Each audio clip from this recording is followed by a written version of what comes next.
Hi, great day. Welcome to the series of action what you need to take for purchasing of your dream home. So today is the fourth action what you need to take it up. So yesterday, day before yesterday and the first video and the second video, you have clearly decoded and learned the things about how to purchase your dream home in a right manner.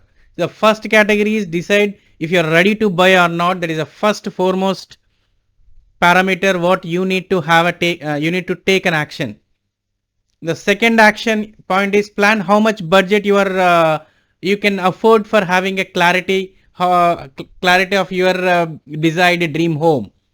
And the third action is save for a down payment. And the fourth action point what I am going to reveal today is choose the right bank to fund easily.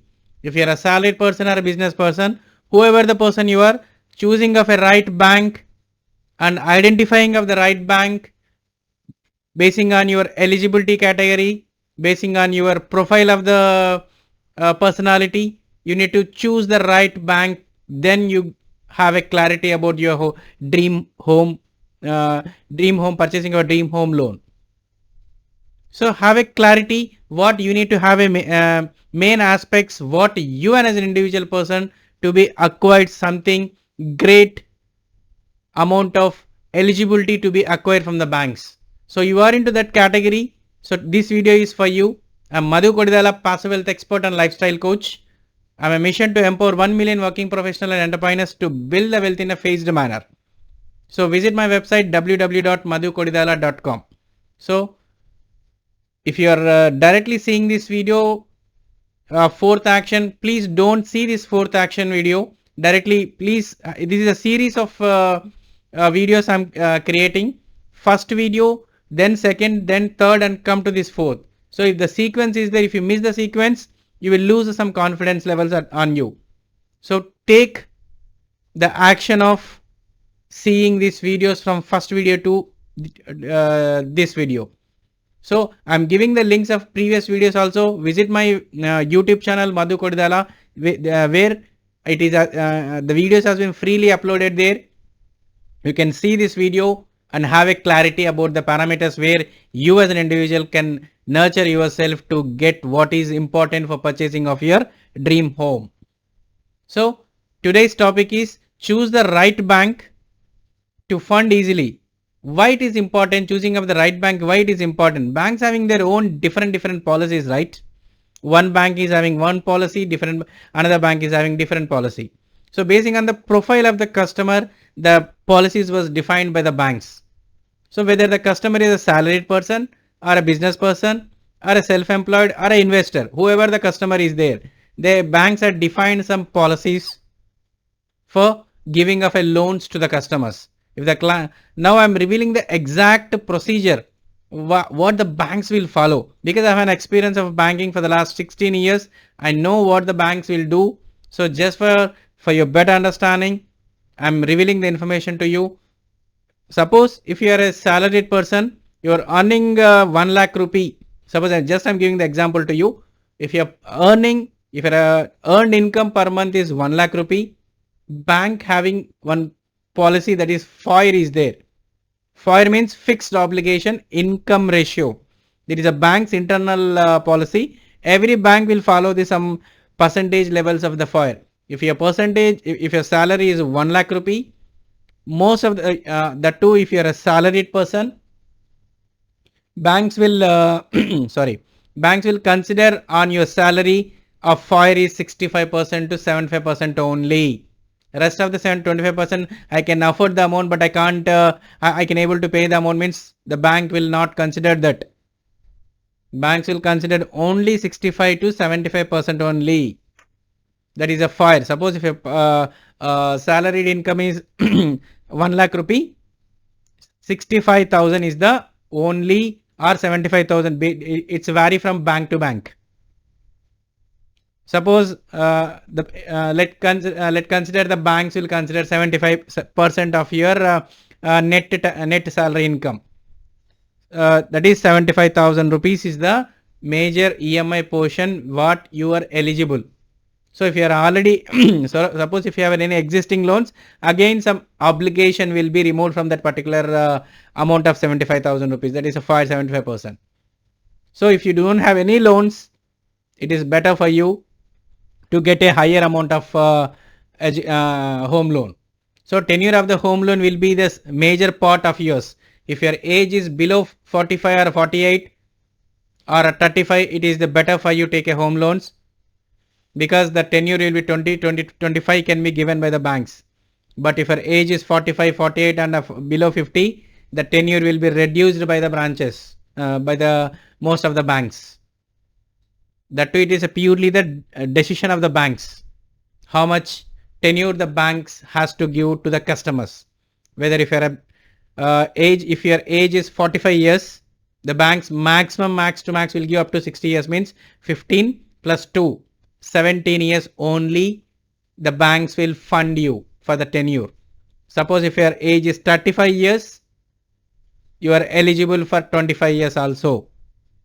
Maybe max to max 20 years. Then in any urgency, in any extended cases, the banks may consider extra tenure also for 2 or 3 years. So basing on, please have a clear visibility about these parameters while taking of your home loan. So approximately you will be eligible for home loan will be, if you are a salary 1 lakh rupee, the FIRE will be considered by the bank is 75,000 rupees. If you don't have any loans with any other banks like personal loan, credit card, nothing, you don't have any loans, then you will be eligible for 85 lakhs of rupees. 85 lakhs will be eligible for you. Just I'm giving the example to you if you are a salaried person. So you learn why the banks will, how the banks will consider the FIRE and what is the salary, how much percentage you need to have, and that percentage how much the banks will give to the customers.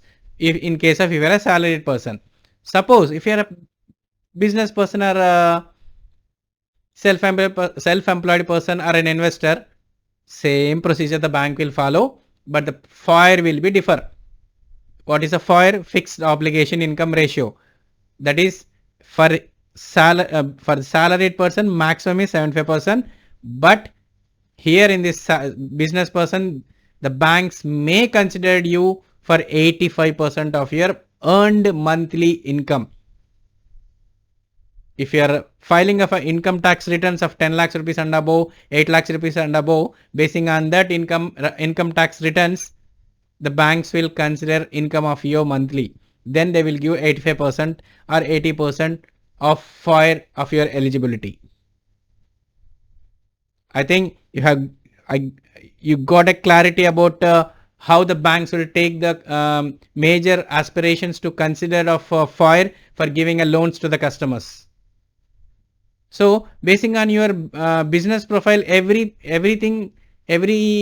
aspect of your profile will be reconsidered by the bank, and they will have a clarity about the things what you need to get of loan of exact amount. So FIRE will be 85% for the business, and basing on your profile it will be considered. Then one more category is there for banks. Just simply, if for eligibility you don't have any loans and everything is cleared, means you are eligible for a loan. The banks may sanction you the loan, but again the two categories will be there. What are those two categories? Most of the individuals think that the financial sanction, if the financial sanction letter has been given by the banks, that seems that the loan was sanctioned. Most of the misconception to the customers about these things. Financial sanction is different than disbursement. Financial sanction is only the thing is when basing on your income, you are eligible for that particular amount. That's it.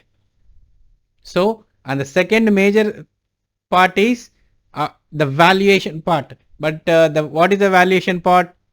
How much property? What is the value of the property? And on the present market rate, what is the present market rate? What is the distress value? Everything the valuer will give the property valuation. That is also the major part. Not only that valuation, again the banks will give your credential, give your property details to the bank's empaneled advocate. He has to give the legal opinion for that particular property, whether that particular property is genuine or not, whether that particular property belongs to the links are there or not, is there a particular sequence of property as purchased in the correct way or not. Everything will be dealt by the advocate. Then he will give the report to the banks. Basing on that report, the banks will sanction the final disbursement of your home loan.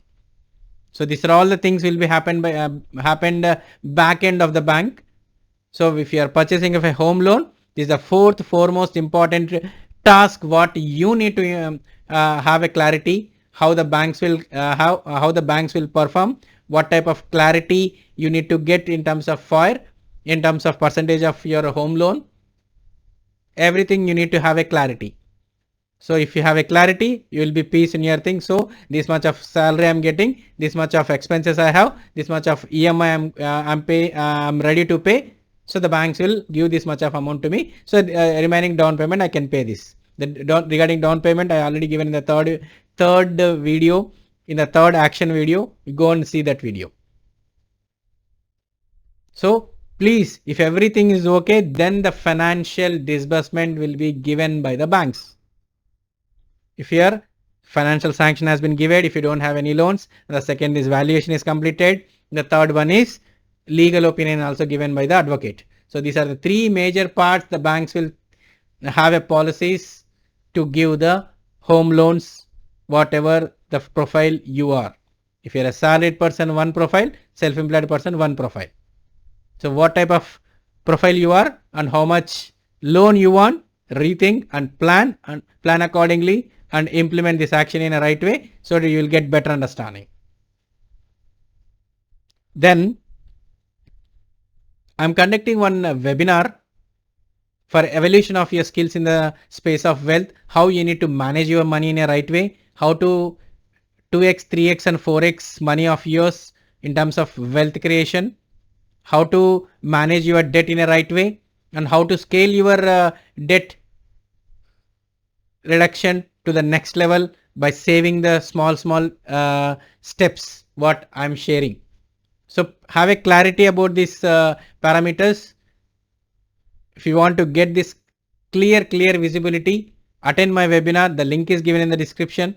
So go and attend that webinar for your better understanding of your major aspirations of your wealth.